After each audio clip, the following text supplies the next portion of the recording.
Employers are being required to declare their POPI compliance to third parties. Is this practice up for abuse? This is stuff employers should know. Welcome to Stuff Employers Should Know, proudly brought to you by LabourNet, management's ultimate HR solution. Welcome to the podcast. I'm Barry Gordon Davis, and straight from Istanbul, we've got Yasser Yaslakat Ismail. Welcome back. Thanks, Barry. I had quite a delightful holiday. As in Turkish delightful? Maybe not. As in, where's my Turkish delight? Yeah, let's move on to the topic.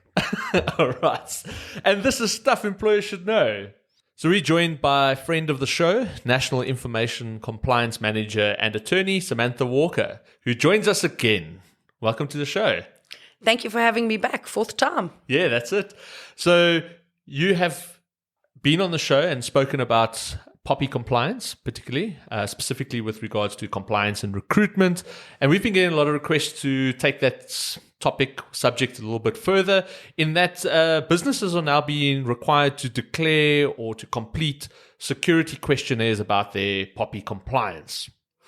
Yes, so it's quite a common practice. We're seeing it with our clients as well. Particularly from the bigger corporates, they're sending out these information security questionnaires. And ultimately, these questionnaires are there to look at your information security that you have within your business. So if I can give you an example, you wouldn't send your child to school without vetting the school. So what's happening now is we are vetting companies before we send our personal information there. So we know it's going to be protected. And why is this happening? I know it's an obvious question, but why is it happening and who is it actually applicable to? So it's happening as an extension of POPI compliance because in many instances, we give personal data to third parties, to other companies, for various reasons. So we need to make sure that that information we are giving out is protected, because the responsibility is on us to always make sure the data that we have is being protected. So if we are going to send it somewhere else, we need to know what security measures are in place. Do they have any security measures?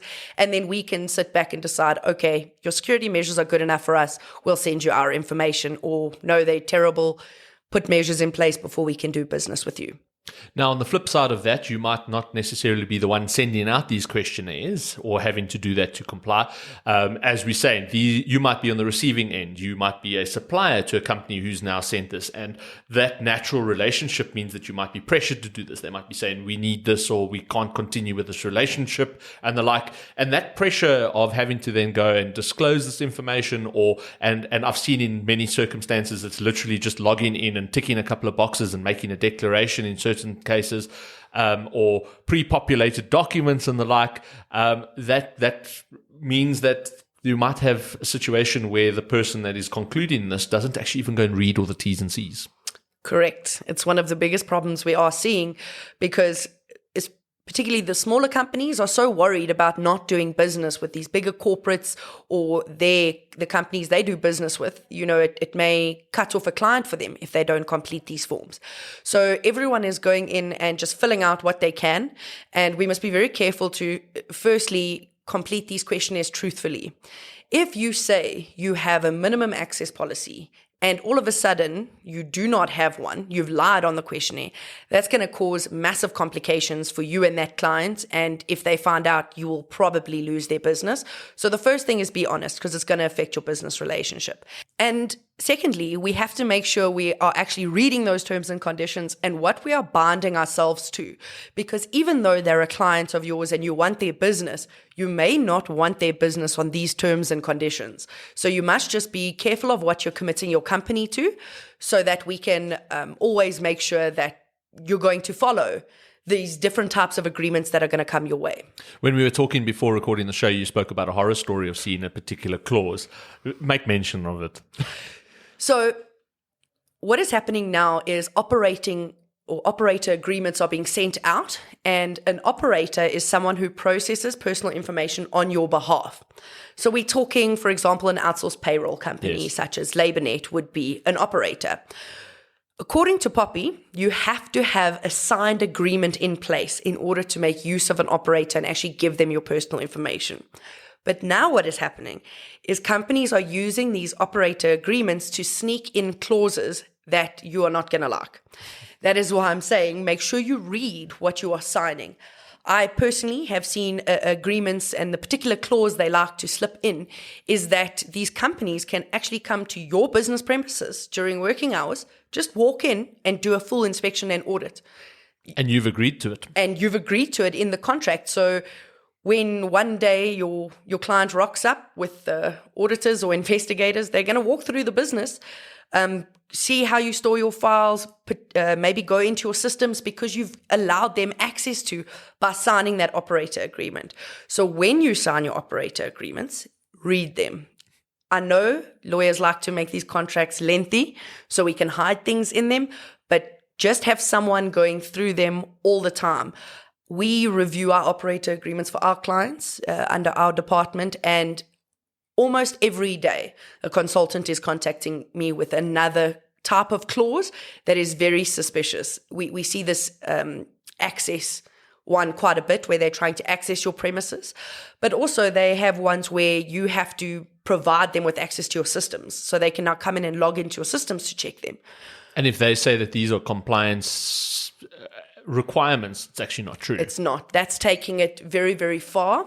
Away from the POPI Act. Yes, you can do an audit, send out a questionnaire so we know what security procedures you have in place. But there's no reason for someone to be coming onto your premises and checking through everything, because you never know what they're going to see, or potential trade secrets maybe that is in your systems or on your files, or who your client database is.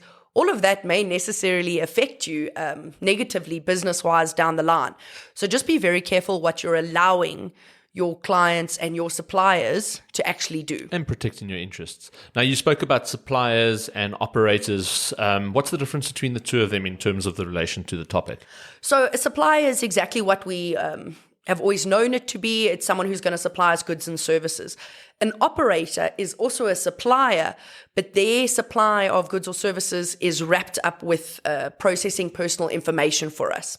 So as I made mention, an external payroll company, an external IT if they're managing your mails because they have access to all of that personal data, external HR companies, RR providers, all of these types of services involve the client actually giving personal information of their employees or their clients to a third party to process. So the moment that happens, they become an operator, and then we need this agreement in place, as I've said. And that agreement, you only really need to agree to having security measures, keeping the information they give you confidential and not disclosing it, and only processing that information under their instructions and with their written mandate. You don't really need to agree to much else besides that. What is the risk to businesses if their supplier or operator has made a false declaration and it negatively affects them? So it really is going to be dependent in the context of how that fraudulent declaration is going to be made. But ultimately, I think you've summed it up nicely by using the word fraudulent, because in some instances that could void your contracts you have with the suppliers because you may have made a fraudulent representation or lied to them.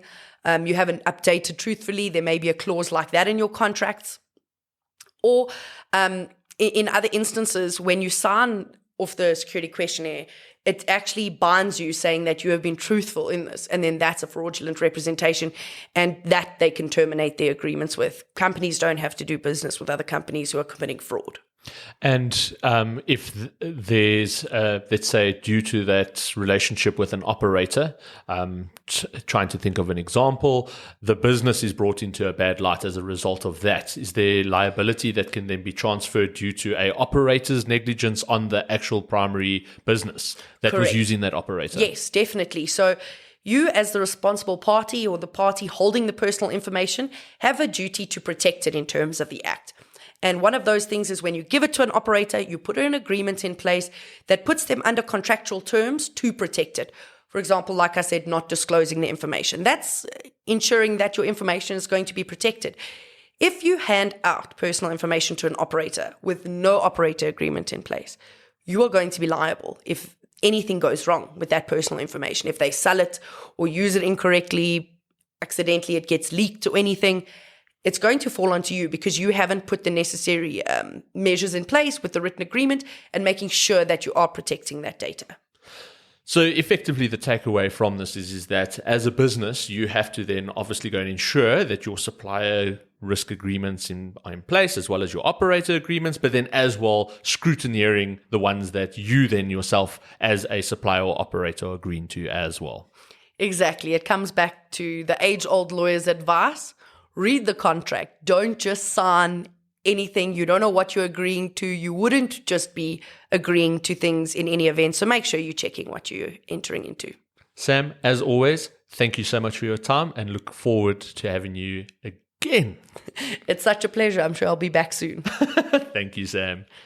So that's it for another episode of Stuff Employers Should Know. As always, get in touch with us on social media or drop us an email at sesk@labournet.com. And if you found today's information helpful, please hit that like or subscribe button or even give us a review and a nice rating. So from myself, BGD, and yes, where's my Turkish delight, Ismail, till the next episode, stay safe and cheers. Stuff Employers Should Know was proudly brought to you by LabourNet, management's ultimate HR solution. For more episodes from Stuff Employers Should Know, go to Apple Podcasts, Google Podcasts, or wherever you play your favorite shows.